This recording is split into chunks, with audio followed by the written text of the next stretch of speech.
Hey guys and girls, this is Martin from howtomakemobilegames.com on September the 3rd, 2015. It's a Thursday here in Shanghai, China, and we're kind of in the afternoon and it's a pretty okay-ish day. I got up kind of late today.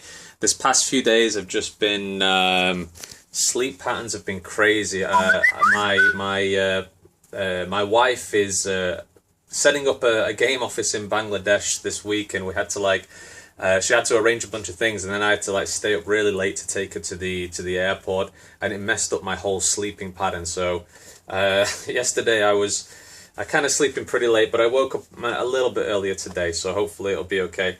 The other thing is as well, I'm standing at the moment. I'm trying to stand up, guys. Check this out. So little comfortable shoes there and trying to work.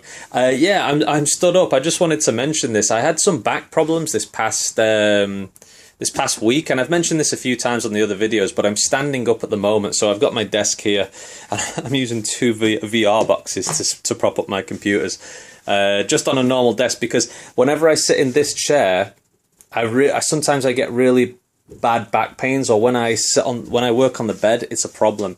But the good thing is, at this height here, I can stand up all day and just work like this. And for the past 2 days or something since I've been doing this, my back has been a lot better. So guys, if you are having back problems, then try to do this. I just wanted to share it, because I had a lot of I had the big back problem a while ago, and it still kind of hurts sometimes. I can feel it all the way down my leg, the sciatica problem. But since I've been stood up, I've not had a problem. And when I've stood up before, when I was working for weeks, stood up in my previous apartment, it was no problem.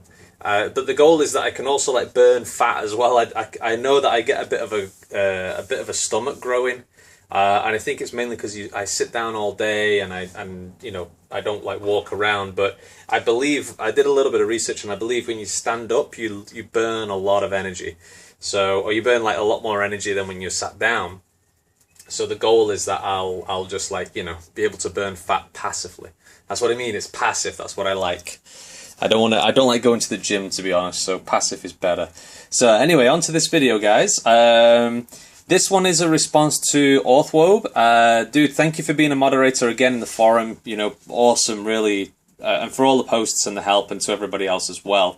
This is in the pro section of the howtomakemobilegames.com forum, in the How to Make Mobile Games Pro video, and Unity developers hiring best practices subject. So Orthwobe, you asked a bunch of questions, and I gave a reply here, and obviously you guys can check it out. And I was just talking about how we hired staff and so on. And then at the end, you've asked some questions here, so I'm replying to these questions. Hopefully, other people find this useful. The general topic is just, how do you hire Unity developers as an independent developer, or a small studio, or a small company? What's the best practices? What's the, what pros and cons are there? And just basically our experience of doing that. So this is a follow-up video, and I've not done a video in a couple of days, so sorry for the delay, guys. But Orthwobe, you said, "Hey Martin, thanks for your response message. I still have a couple of questions, if I may. One, why don't they just create games and publish it themselves?" Good question. Money. It's always money. I think this as well, as a developer publishing games. The barrier to entry is extremely low when it comes to iOS and Android, and I've been thinking about this so much. Sorry to stray off topic a little bit. One of the problems, the blessing and a not blessing, I don't know how to say it. One of the problems, though, of mobile games, Android and iPhone, is that everybody can publish. The barrier to entry is so low, and that's a good thing, because it means people can make revenue and get into the market and start to build their skill. The bad thing is that everyone can publish, so it's an extremely competitive market, and my opinion is I would rather the barrier to entry be higher now, to be honest, which is why I think VR might be a better option for us, because we're still a small company, we're still independent and so on, but we're at the point where we've got some cash flow and we're able to buy stuff like this to get into the market. Whereas most developers coming into the market, maybe they don't want to spend the money on that. But everybody can publish on Android and iOS, and it's a big problem because the barrier to entry is so low.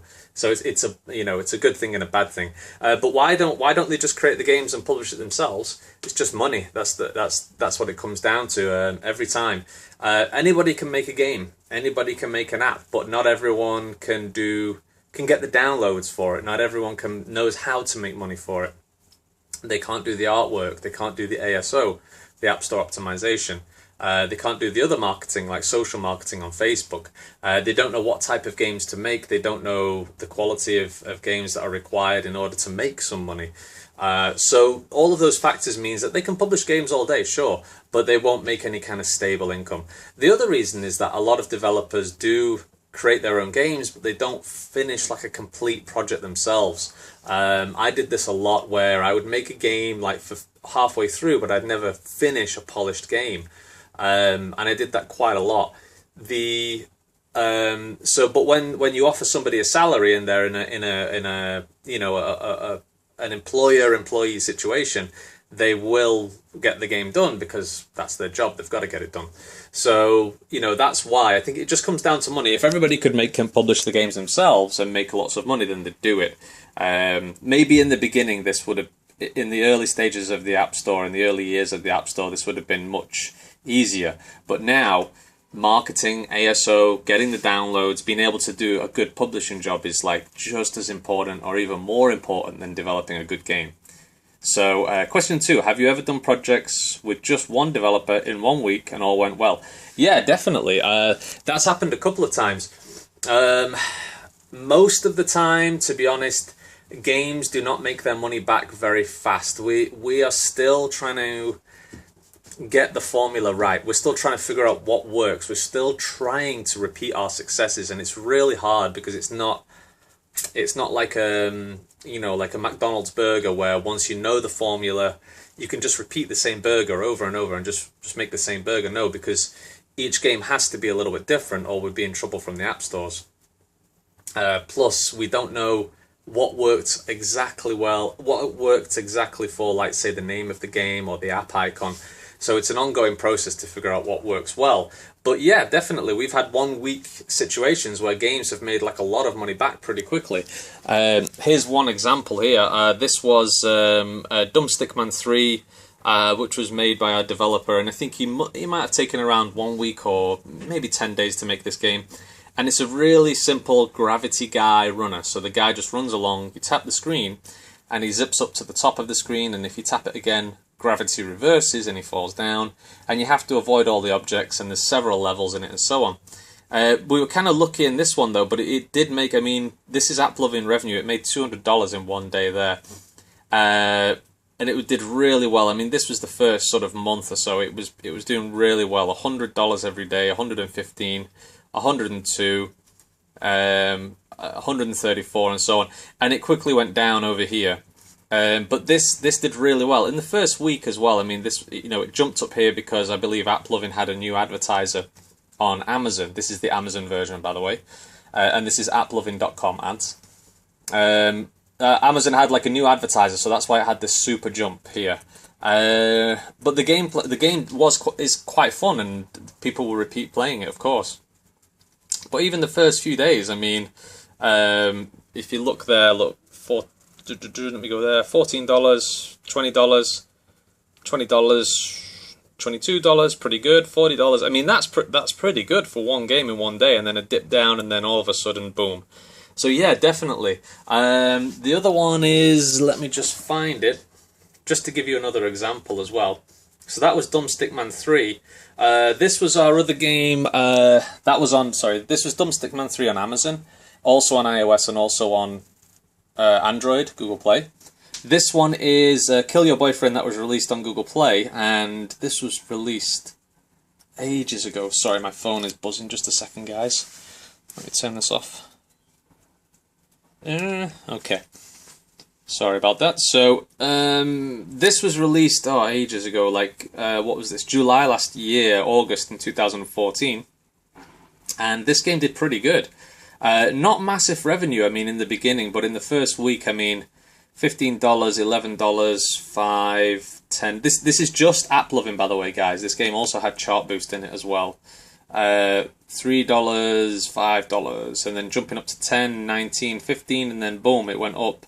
It's like 65, 78 there. The downloads did go high for it. This is one of our higher downloaded games, Kill Your Boyfriend. This game was made in 1 week, and so you can see like the spike in downloads there. It did start to trail off, but this one still seems to be a pretty good income generator. So definitely, there's been examples where the game was made in 1 week and it did really well. There's other examples where it makes nothing, really. We just built a couple of games this past like 2 months, and they make nothing, really. So it's it's kind of like what I was saying before about creating this formula where what works and what doesn't work is really hard sometimes. We try to repeat our successes somehow, but and then we try some new things and try to apply like the same processes, but it just does not work. I mean, our Repelling Stickman game that we released like a month ago or so, and I think that one is on Google. It makes nothing. It's been around for 1 month and it's made like $3. Another one which was I think it was Kill the Stickman Boyfriend, something like this, and that was released, and again that makes nothing as well. So it's really kind of hit or miss, and it's trying to figure out what works and what doesn't work. I'm trying to find a good target as well, so it's really difficult. But yes, the answer to the question is yes. There are examples where that does work in 1 week. So number 3, are they dedicated full time for $400 plus 5% of the game's created income? Yes, full time. I'm not hiring anyone part time anymore. It's a problem when you hire part time. Don't bother with it, in my opinion. If you hire someone part time, they have to juggle their other job or their university or their study or whatever they're doing. They have to travel between work. They're not available when you're online, so it's a big problem. Just hire full-time. Just get someone full-time. And my opinion is as well, try to find somebody who has at least a few years work experience. They don't have to be super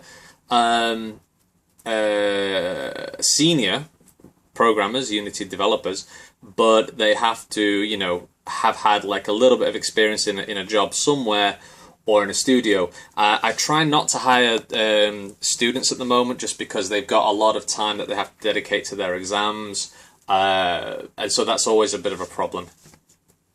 So yeah, it's full-time, answer to question 4. Question 3. Number 4, do they provide you with ongoing work examples or just present you the project when it's done? So ongoing work examples, yes. Usually what I ask them to do is provide a level demonstration first, or a prototype. So for example, if we're building a platformer like we're doing right now, our guy in Bangladesh, we basically said, okay, we want you to build a platformer. This is what we want it to feel like. Here's some game examples. Here's the things that you have to include, like jumping, shooting, collecting coins, and so on. Please send us a build with just 1 or 2 levels, and you don't have to bother with the artwork. Just send us like the prototype so that we can feel how it, so we know how the game feels. And yeah, so they provide us with an update. If the problem is on my side is because of time. Testing and giving feedback does take a long time, especially when you're doing like a million things. So that's always a problem. Try to give the developers feedback as quick as possible so that they're not wasting any time and just sat around waiting for you to work. Or if they are waiting for feedback, give them a second project to work on, whilst they're waiting for feedback on the first project.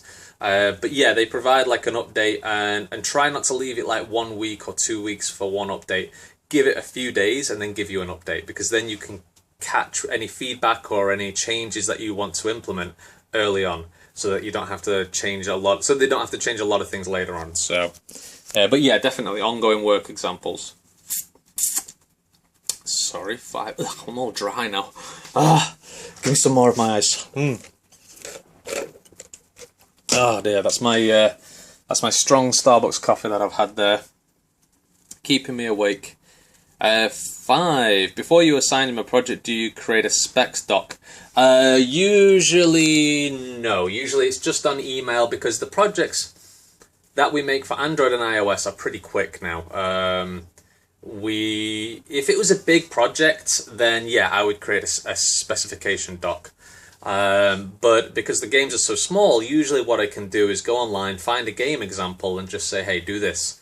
Or I can say, hey, take a bit of this game, look at a bit of this game and a bit of that game, and we'll build this new game. Or do the game that you did before, do that again, but apply this new mechanic in the game, apply this new approach, and change the artwork and the level design and so on. So no, I don't bother with a specification document. If you're running a huge project and it's, a team of 10 people, then definitely yes, because you're going to be wasting a lot of time. If it's a team of 1 or 2, then I wouldn't bother with it. Usually I give an email, or we talk on Skype, and I say, hey, this is the type of game I'd like you to make, and give some examples. But a specification document I think is overkill, especially for independent small developers, when the goal is to create the games quite fast and develop cash flow for your company. Don't worry about the big, large games at the moment. Get cash flow first. Number 6. If number 2 is yes, can you give me the name of the game created by one dev in 1 week and its lifetime revenue? So this was the, have you ever done projects with just one developer in 1 week? So yeah, the answer was yes. Total revenue, let's look at this one. I don't know if this is going to allow me to go all the way to the end of August. So end of August 2015. I don't know if it's going to let me do this. Total game revenue so far for this is Kill Your Boyfriend, and I'll also do it for this one here as well. Sorry, I'm forgetting my password here. Let me just click on here. And total game revenue for this one, I'm just updating it as well. September to... Okay, yeah, I've got total game revenue there. Go away, go away. Okay, so this one so far, this was first released in middle of March 2015, and it's made $6,300 so far. And now it's today's September the 3rd, 2015. So what is that? Let me think. So, oh God, my head is not working today, guys. I'm sorry. March, April, May, June, July, August. So about 6 months, it's made $6,300. That's a successful example, guys. Please don't think that every single game you make is going to be like this. This is, only a couple of our games would ever do this, okay? This one is another example. This was released in the end of August. Roughly end of August about. And so in 1 year, it's made $6,679. So this one's done a little bit better because it had this huge spike in eCPM here on Amazon. This is Google Play, and that's actually better on Google Play. Google Play app loving revenue is generally a lot lower. The eCPM is a lot lower. Look, 4.48 and 39.74. So this one's a lot better, and this is a shorter time frame, of course. I should have taken that into account. So this one is overall is better, but recently, I mean, look, it's gone down to what, like $2 a day, $3, $2.60. Yeah. So a huge drop down there, and I think it's because AppLovin adjusted their algorithm at this point or something. So there's 2 examples of the total money that it's made so far. But guys, anybody watching this video, if you're on the free channel on YouTube or whatever, don't think that this happens all the time. Really, this is... I would love it if every game made this kind of revenue. Out of all the games we've got, there's only, for example, on Google Play, there's only like... we've got 50 or 60 games on Google Play, I think. And maybe only 5 of them make over 100 downloads a day, something like that. And only like 2 or 3 of them make over 500 downloads a day, and none of them at the moment are over 1,000 downloads. So the best top 3 are between 500 to 1,000 downloads per day, and the other 47 of them or whatever don't, some of them have 0 downloads, some of them have 1. So don't get the impression that this happens all the time. It's really, we're still trying to figure out what really works and what doesn't work, okay? But yes, the answer is that there are definitely some examples where this has worked, and that's the example of the revenues there. So, I'll just let you know, that one that I'm showing you here, this one was Kill Your Boyfriend, and this one is Dumbstickman 3 on Amazon. And that's also both are also on iOS and Google Play.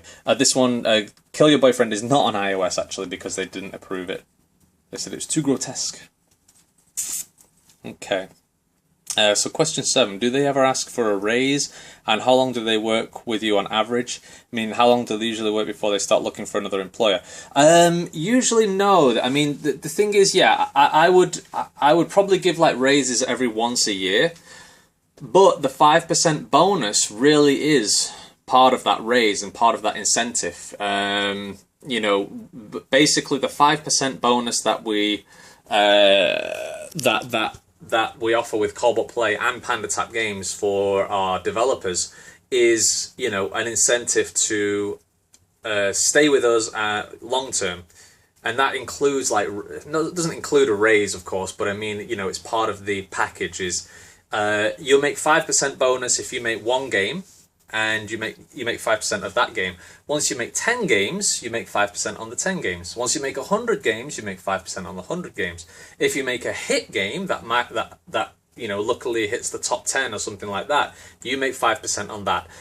We do cap it, of course. We don't, cap it as a few $1,000s each month or whatever it was, because obviously. The problem is if you do a 5% bonus unlimited, and let's say your game makes $1 million in 1 month, and you have to give 5% to your developer. That's all good, you want to give you want to reward them, of course, but if they might just leave after that, or they might just take that money and then start their own thing, and so that's a problem. So you want to cap it. If you want to make the developer a shareholder in your company, that's very different, of course. Then they're a shareholder. Do I ever offer a raise? I would say every once a year we offer a raise. I have done it before when one of our guys moved from part-time to full-time, but that's not really a raise. That's kind of like, you're now part-time, you're going full-time, so obviously your money's got to go up. But the bonus is really the big thing, I think. I think bonus is much stronger than a raise because it's a clear goal and there's a clear incentive, and the bonus is paid every month as well, so it's calculated every single month. It's calculated based on the revenue as well. So for example, let's say a developer makes a bunch of games and they make $1,000 each month through those games. If their salary is $400, then it's $1,000 minus the $400, which is $600, and then it's 5% of $600. So if their games don't make more than their salary, then they don't get any bonus. So that's a good thing for us as a company as well, is that the games have to start to make more than their salary before they get a bonus, or you're just losing money. So, and we're pretty clear and we're very open, and I always send all of the screenshots to the developers to show them all of the game revenue and where all the money came from. Was it app loving, was it chart boost, and so on. Yeah. So anyway, sorry, second part of the question. Do they ever ask for a raise, or how long do they work with you on average? So one of the developers, that's the first developer that I hired, was actually from India, and he works with me for about, 4 months before he moved on to another company. That was a young guy, I think he was 21, 22, and he joined his brother's company in India.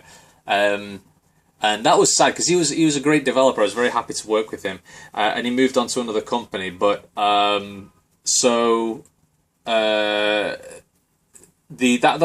was one of the reasons why I was saying don't hire somebody who's too young, because they're more likely to